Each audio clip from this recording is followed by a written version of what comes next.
All right. I'm Matt Williamson here, coming back home from my basement as usual. Great trip to Indy as usual. Saw a bunch of people we like, got a lot of information, talked to a bunch of people. So great trip. Happy to be home though. Trying to get my bearings here, get back on a normal schedule. And of course, the NFL never lets you down. There's much going on around the league. We're going to touch on that a little to begin with. We're going to talk Mel Kiper's list of guys that helped themselves most at the Combine.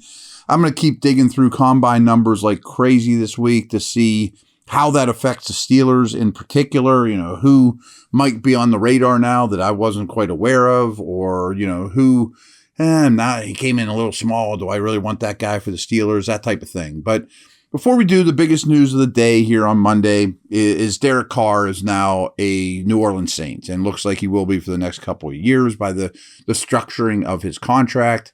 I know that doesn't directly affect the Steelers, but I did just want to kind of react to it. I'm a Carr believer. I think he's probably somewhere between the 11th and 14th best quarterback in the league. Quality player.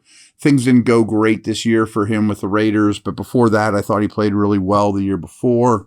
Massive upgrade for the Saints, but I don't know that it puts them in the top 10 in the league or anything like that. I mean, they're probably 15th in the power rank, but as it stands right now in that division, they're the best team on March 6th in the NFC South. There could be 4 new quarterbacks in that division. Who knows? Maybe Lamar ends up in Atlanta. Who knows what's going on with that? But I do think there's some ramifications around the league that I was told by good sources that the Jets' priorities were Rodgers 1, Carr 2, would settle for Jimmy if those two things fell through. Well, if you're the Jets, I mean, the big difference between rolling next year with Aaron Rodgers or Jimmy Garoppolo. So are the Jets better than the Steelers with Rodgers? I would say yes, or certainly in the mix. Are you scared of him if it's Jimmy, though? Not so much. So that's a big deal. Maybe there's a Rodgers shoe to drop that's happening any second now, and maybe the Jets told Carr, sorry, we're trading for Rodgers, but you are a consolation prize. Take the bird in the hand with the Saints. I don't know. But I do think there's some implications there. There's a little bit of rumblings that the Panthers might have interest in Rodgers, might the Raiders. I don't think. I do think there's a good chance Jimmy ends up with the Raiders. But I want to do a couple other things around the league I think that are interesting. Is this week is busy. Last week Combine, super busy. A week from now, free agency's already open, folks. So in between, there's a lot of roster movement. I bet there's a signing or two, like this Carr, deal. Maybe there's even a trade up to get to the first overall pick because you saw someone at the Combine that you're convinced of. So a couple of guys have been cut of late that I think should interest the Steelers. I think we talked about Bobby Wagner, and I would be very excited to add Bobby Wagner on probably not a 2-year deal. He was excellent last year. And the beauty of these guys is they don't affect your comp equation at all. So adding guys that have been cut does not hurt you in the comp pick game. So that's very important. Kendricks was released today by the Vikings. I've been a big fan of him. He's an off-the-ball linebacker. I've been a big fan of him. Here's the deal. I mean, his rookie year was 2015, and he's always played 750 snaps or more every season he's been in the league. In the past 2 years, he's played over 1,000 snaps in each of those seasons. It's an awful lot, and those are the most 2 of his career. But the last 2 years haven't been great, which starts to worry you a little bit because he is 31 years old. But he's smart. He would have some of those Wagner-like qualities of been around the block and great influence on a younger dude, maybe a draft pick, let alone Mark Robinson. So the past 2 years in Minnesota were fine. They weren't tremendous. The 2 years before that, 2019, 2020, which in a way seems like ancient history. I mean, I know NFL years go by quick. He might have been the best linebacker in the league. I mean, he was a top 3 or 4 off-the-ball player. And that wasn't that long ago. So Kendricks to me is pretty enticing. I don't think he'd cost a whole heck of a lot at this point. So him and Wagner both hit the market. A lot of rumors that Shaq Thompson, another off-the-ball linebacker with the Panthers, is going to get cut now any day too. Similar. If and when he does, I'll address it more, but I'd be very interested in him. It sounds as though Leonard Floyd and Bud Dupree are about to get cut if they haven't already by the time you listen to this. Would I be interested in either one of those? Yes, but certainly Bud more than Floyd. Neither's going to come super cheap, but they would be nothing like the deals they signed with the Rams for Floyd and the Titans, of course, with Bud.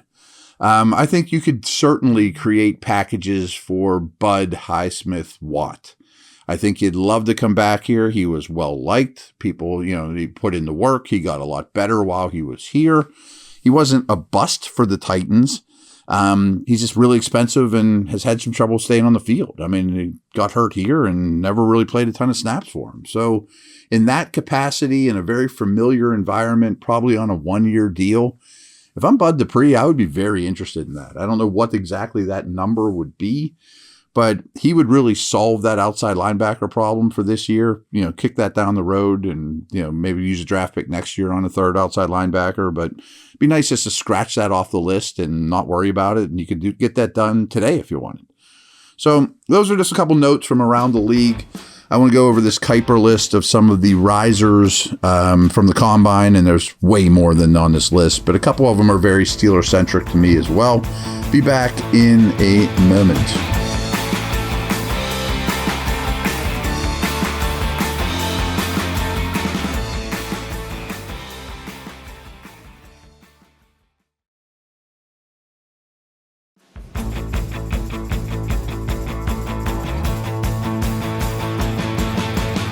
All right, here's Mel's list of biggest risers from the combine.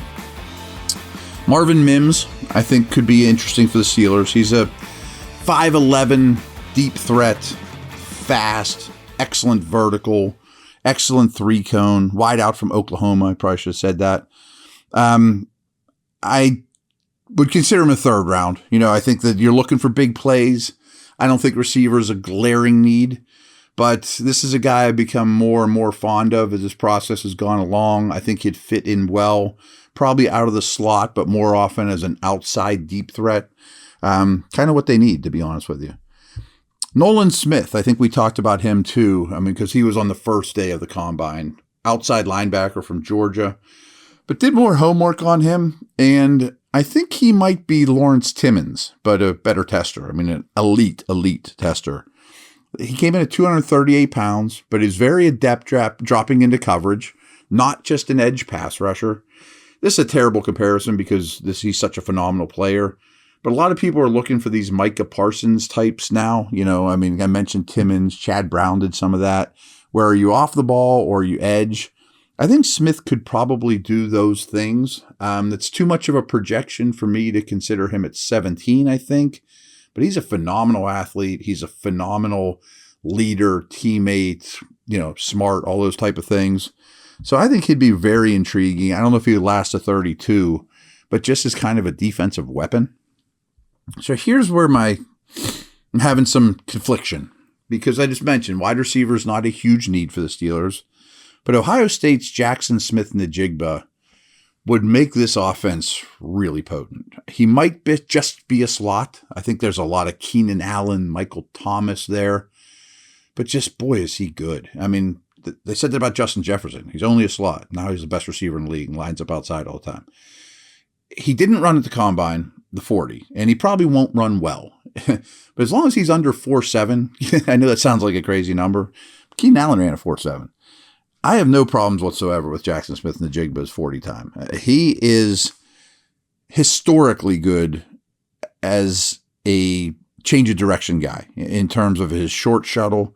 3.93 short shuttle is bonkers and a 6.57 three-cone. His change of direction and quickness is remarkable.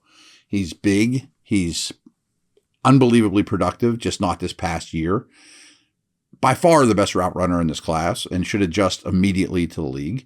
The knocks on him are he hardly played last year because he was hurt. Not really his fault. And his 40 time, which is probably not going to be great. But you put him in the slot with the receivers the Steelers have. You'd have to use 17 to get him.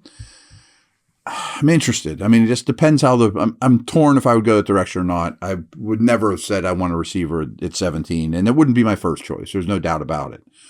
But at a minimum, he may have done enough that he's off the board at 17 and which drives another guy down to you, like this dude, Brian Brisset. I've talked about him a lot from Clemson. He only played 320 snaps last year. And again, he's had all kinds of off the field and not off the field is the wrong way of saying it. Unfortunately, his sister passed away before the season. So, and he's had injuries. But by all account, he did well in the medicals. I don't know that as a fact, but he ran a 4.87 or a 4.86 at 298 pounds. And he just reminds me so much of Cam Hayward. So I've talked a lot about Brisset. He's a winner for Mel. I totally get that.